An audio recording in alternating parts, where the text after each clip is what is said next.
सत्यन, बागपत का मिजाज क्या है? क्योंकि जाटलैंड असली में बागपत ही है।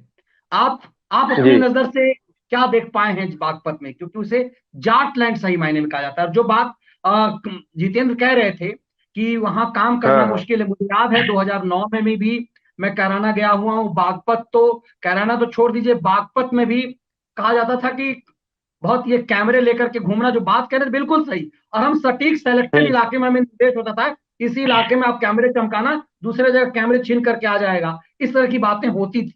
वो यूपी बदल चुका है। बागपत में आपने जमीन पर क्या देखा है? क्या आपको लग रहा है, पहले ये बताइए। जी सर।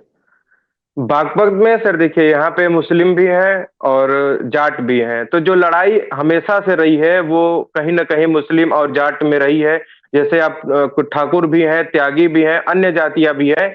तो ये हमेशा से जैसे बीजेपी के साथ रही हैं। लेकिन यहाँ चौधरी महेंद्र सिंह टिकैत के जो सम्मान करते हैं, वो जो पारंपरिक लगातार वोट देते चले आ रहे हैं, वो इस बार जयंत चौधरी को देंगे। लेकिन जो जाटों में जो खास नाराजगी इस बार देखने को मिल रही है, अगर हम बागपत बागपत सदर सदर सीट की भी बात करें, तो यहाँ से भी मुस्लिम उम्मीदवार जो कि दे दिए हैं नल से। अब लोग ये कह रहे हैं कि अगर मुस्लिम उम्मीदवार देना ही था तो वो सपा से देते। अब जब आरएलडी से टिकट मिल गया है, तो इससे काफी नाराजगी दिखाई दे रही है जाटों में। जो जाट एकमुश्त होके, लोग तो ये कह रहे हैं कि अगर सपा से जो गठबंधन हुआ है, इससे काफी नुकसान हो रहा है जयंत चौधरी को। वो अगर स्वतः चुनाव लड़ते बिना किसी गठबंधन के, तो हो सकता है कि उनका जो वोट प्रतिशत है वो सपा के गठबंधन के बजाय ज्यादा होता। बागपत का भी मिजाज यही है। योगेश धामा इसके पहले भी बागपत सदर से जीते थे और इस बार भी उनको बीजेपी कैंडिडेट बनाई है। यहाँ से नवाब साहब है, नवाब हमीद करके ऐसे कुछ नाम है, उनको जो है आरएलडी से उनको जो प्रत्याशी बनाया गया है सपा के गठबंधन से। तो लोग कह रहे हैं कि अगर उनको, और उनकी कुछ पुरानी कथाएं भी है कि किस तरह से वो अंग्रेजों के जो खिलाफ थे, उनके जो गुरु थे उनको समर्पित कर दिए थे। तो लोग काफी जो है वो नाराज है। तो और इस तरह इधर की जो आप, घटनाएं।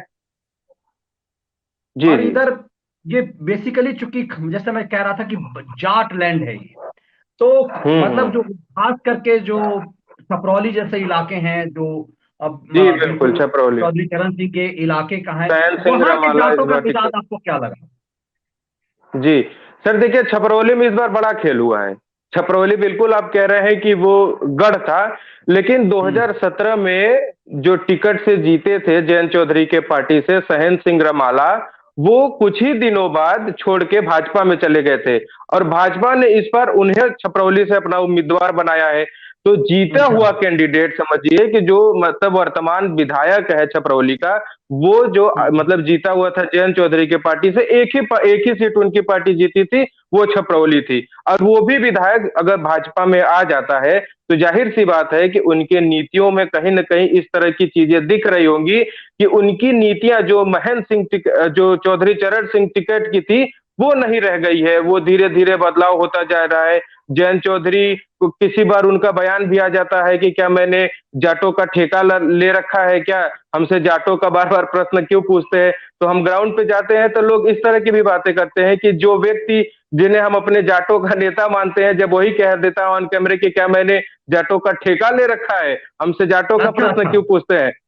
हाँ। हम्म। तो इन सभी चीज, ये सारी जो चीजें हैं वो लोगों के दिमाग में काफी असर डालती हैं। और दूसरी ये बात कि जैसे जितेंद्र भी बता रहे थे कि मुजफ्फरनगर का दंगा हुआ, उससे पूरा पश्चिमी यूपी दहला रहा। और सर सबसे खास बात यह है कि उस समय सैफई में सैफई महोत्सव चल रहा था।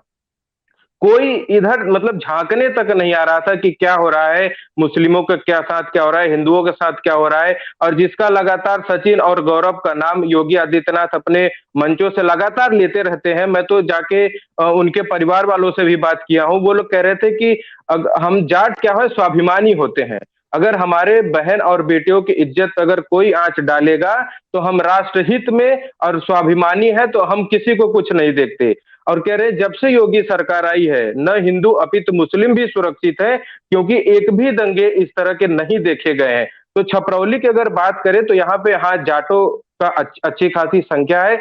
लेकिन सहन सिंह रमाला के बीजेपी में आने से जो उनके व्यक्तिगत वोट है और जो जाटों के वोट हैं, जो इन सभी चीजों से नाराज है, और ये सपा के गठबंधन, इससे जाट नहीं खुश है। जाट हमेशा कहते हैं कि सपा के गठबंधन से हम खुश नहीं हैं, हम जयंत चौधरी अकेले लड़ते तो वो छपरौली से पक्का जीत जाते, लेकिन सपा के गठबंधन होने के बाद कह रहे हैं कि बहुत मुश्किल है कि उत्तर प्रदेश मतलब पश्चिमी यूपी में कुछ ऐसा खेला हो। हाँ, हालांकि जाटों की बहुलता है, कुछ उनके परंपरागत रहे हैं, तो लोग कह रहे हैं कि कहीं 40-60, कहीं 50-50, कहीं 70-30, इस तरह का माहौल जो है वो पूरे पश्चिमी यूपी में बन रहा है। लेकिन सपा का गठबंधन जयंत को फायदा नहीं पहुंचाएगा, ये वहां के जमीनी हकीकत लोग बता रहे हैं। अच्छा, मतलब आप कह रहे हैं कि छपरौली में भी जयंत की पार्टी जो बिल्कुल उनकी पारंपरिक गढ़ है, वहां पर भी लोगों में हम्म। नाराजगी है कि इनने गठबंधन सपा से क्यों किया, इसको लेकर नाराजगी है। हाँ, बिल्कुल, क्योंकि 2017 में इसीलिए सहन सिंह रमाला जीत गए थे, क्योंकि वो सपा से गठबंधन नहीं था उस समय। और सपा अच्छा, से ये चीज। गठबंधन, और सर जी हाँ, कई बताइए जगह आप बताइए। देखेंगे, हाँ कई जगह आप देखेंगे, कई सीटों पे, जैसे आप मथुरा की मांड सीट देखे, सिवाल खास देखे, यहाँ तक कि आप कैराना देख लीजिए और देवबंद देख लीजिए, कई ऐसी सीटें हैं जहां पे गठबंधन होने के बाद भी दो दो उम्मीदवार एक पार्टी से आ जा रहे हैं। अब जैसे मैं देवबंद ही गया था, तो वहां पे लोग बता रहे थे कि माविया अली और जो मतलब एक जो हिंदू उम्मीदवार है इनके गठबंधन के, सपा के, तो कह रहे हैं कि सपा हिंदू उम्मीदवार उतार रहा है, लेकिन प्रचारित इस तरह के कर रहा है कि मैं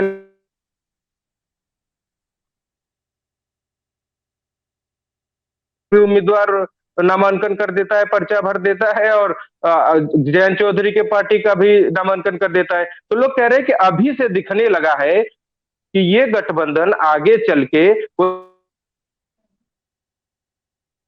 बंटवारे पे बातचीत हो रही थी, तो आप देखे होंगे खबर आई थी कि किस तरह से जयंत चौधरी अखिलेश यादव से बातचीत करते करते पीछे वाले गेट से निकल गए थे। तो यानी लोग अनुमान लगा रहे थे कि ये गठबंधन चलने वाला नहीं है। हालांकि अखिलेश यादव का पश्चिमी यूपी में कोई जनाधार नहीं है, ये हकीकत है। नहीं है। एक भी नहीं है। सीटें अखिलेश यादव की कभी निकली नहीं है कैराना को, अगर नाहिद हसन को छोड़ दिया जाए तो।